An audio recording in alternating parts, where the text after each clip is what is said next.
So it is raining right now. It's like that rainy season, and we're waiting for our walking tour to begin. We had a little bit of breakfast, and we're at the Star Ferry location in Hong Kong by the Victoria Harbor, and it's like very pretty. Too bad it's raining, but I want to show you what it looks like anyway. So here's the view.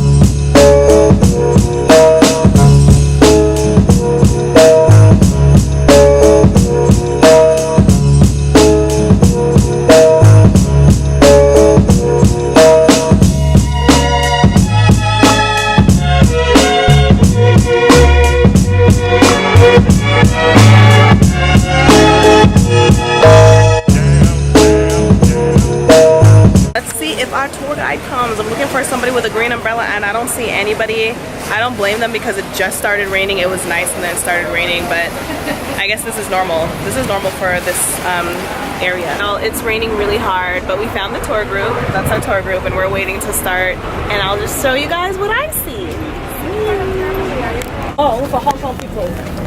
We talk very fast, we walk very fast, we walk very fast as well. The 6 years still a bit too long. Okay, guess what happened during that time? The delay of construction. The years is about a year. 1910 to 1916. So Hong Kong means fragrant harbor, everybody. Just want to let you know. It used to be a place where it used to be a harbor where they did a lot of wood trading, and when you take a deep breath, it smells like wood. And I'm just going to the view. We're part of the tour still in the tour. Just want to share though. We learned a lot about some of the feng shui. I thought that was really interesting because my mom, if you're watching this, at one point was really into it. And they have two banks here. That bank right there and that bank. And they have like little that bank has a cannon pointed at that bank. Like it's like feng shui-ish. And also the buildings, like that building, the IFC, they don't have 4th floor, 14th floor, or 24th floor because they're unlucky numbers.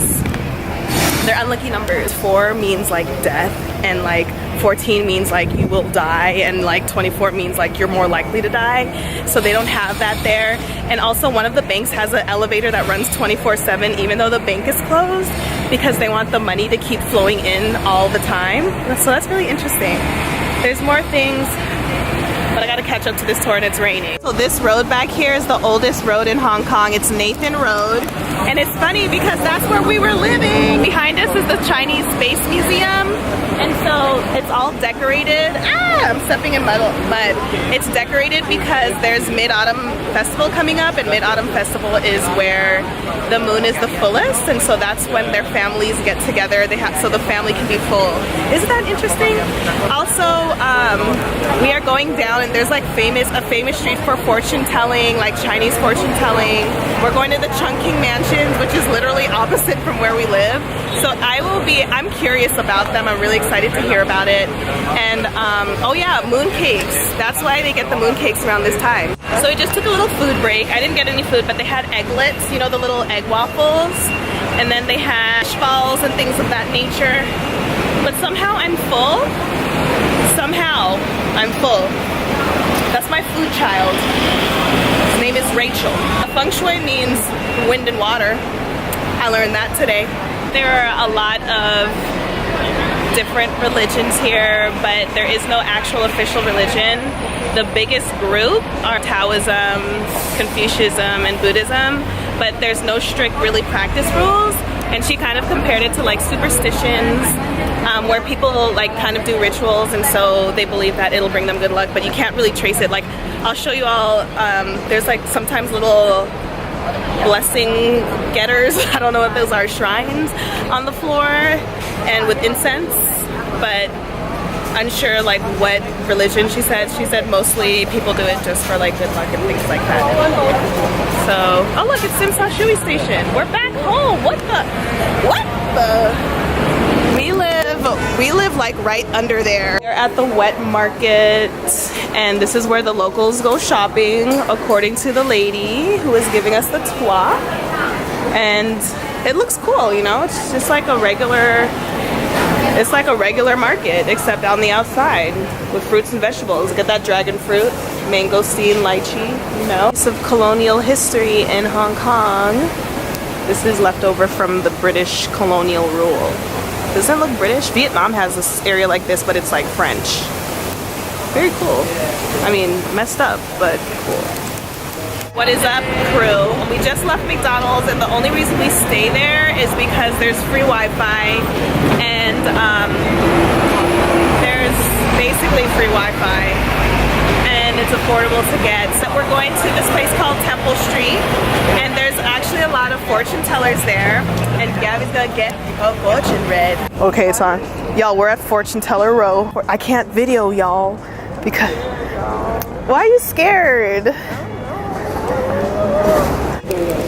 Because if you can remember the time, I can make sure about the fire element for you. Fire. Y'all, me and Gabby were so confused where the sound was coming from. It's for folks that are visually impaired, so they can hear where this is and then feel where to go.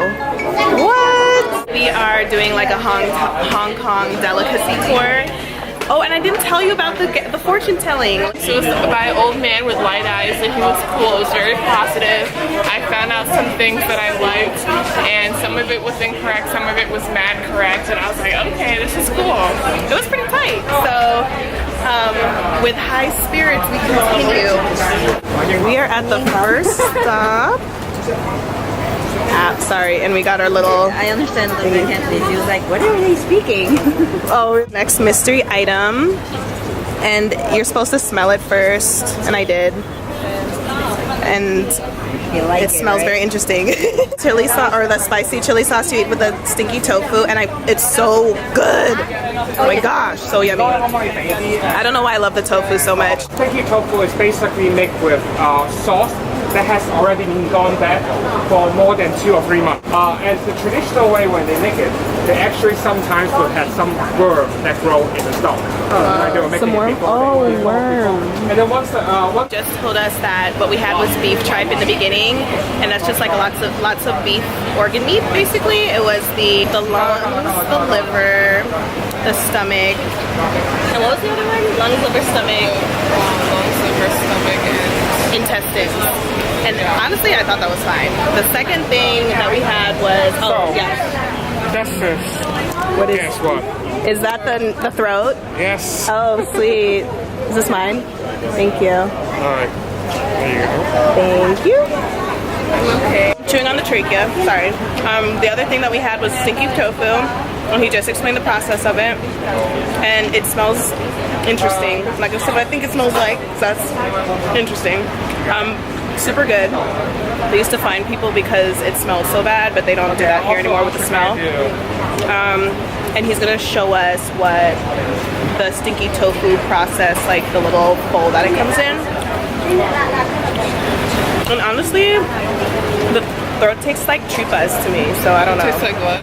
That's the stinky tofu thing. Oh, wow. It doesn't smell, I can't smell it from here. Want to eat first? We eat first.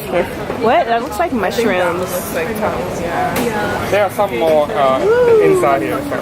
Oh. We just finished eating. He's gonna tell us what it is, but we kind of all guessed what it was. Pig ear from 2 different parts of the pig ear. Snake wine. Is it made with snake though? Oh, sweet. It's not just called snake wine. I should have known. Should have known. So we're about to try out, we're gonna try some snake wine. It's not snake season, he said, anymore. It's going to be in a couple weeks, and he was gonna have us try some snake soup, but instead we have wine that's actually made with snake. So let's see what it looks like. Yay! All right, it looks like green tea. Green tea. Hey Gabby, after you. It smells medicinal. Yeah, there's the essence of snake in it. At the end. Snake tastes like grass. It tastes like mowed grass to me.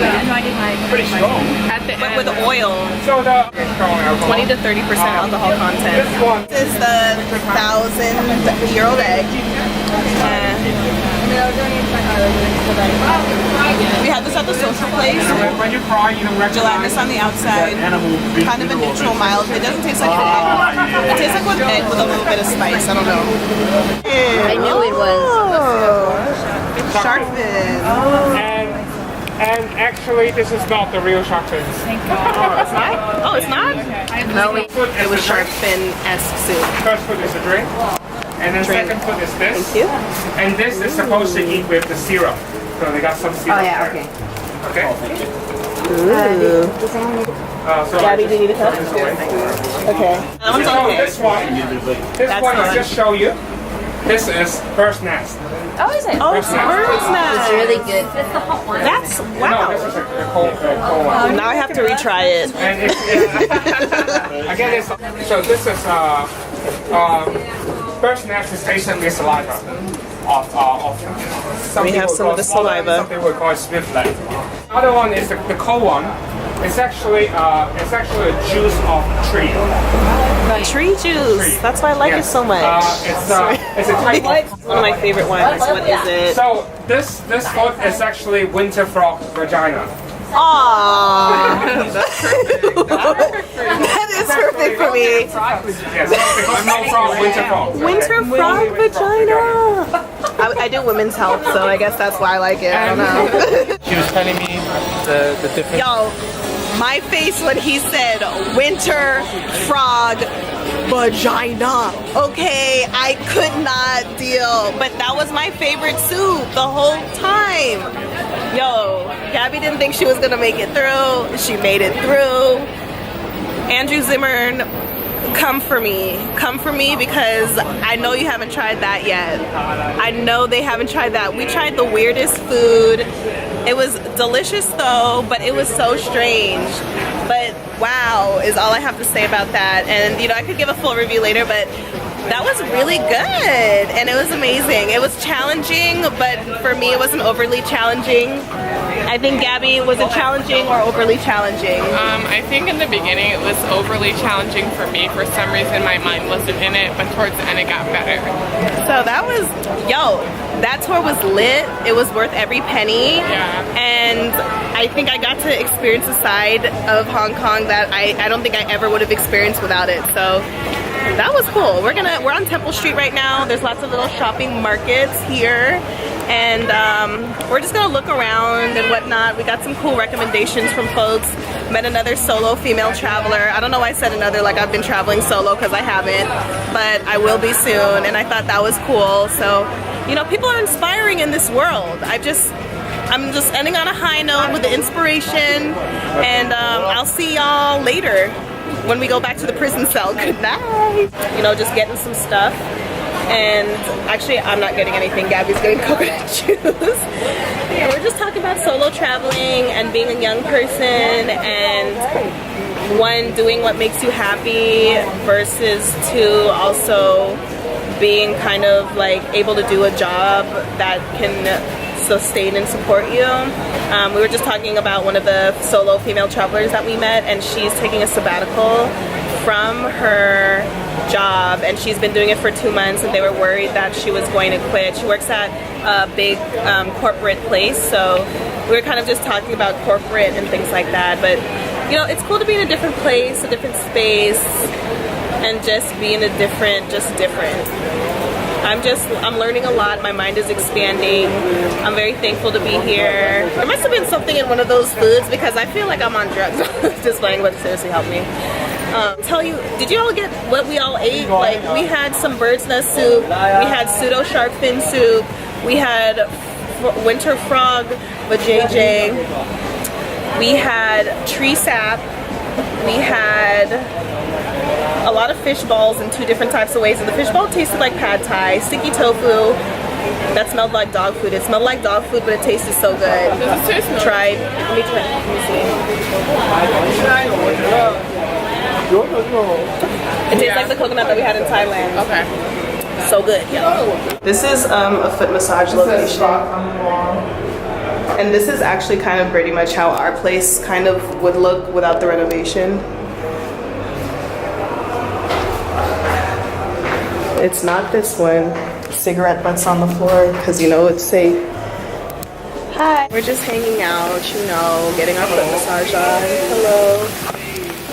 You know what that is. Y'all, we're in this kitchen. Look, the pimp is here. I don't know what to do. Well, one, my feet are cleansed of their iniquities. 2, I always pick the ones. Honestly, I always, and of course I was talking to the one that owns the Kingpin. Of course I was. Yes, y'all, I'm out here in these temple streets, and of course we went into the one that's doing sex work.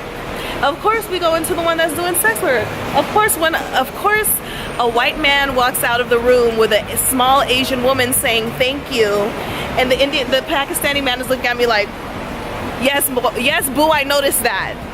Yes, boo, you were hinting that. Yes, I noticed that. And that's how it happened in Cambodia. Someone just left giving a blowjob.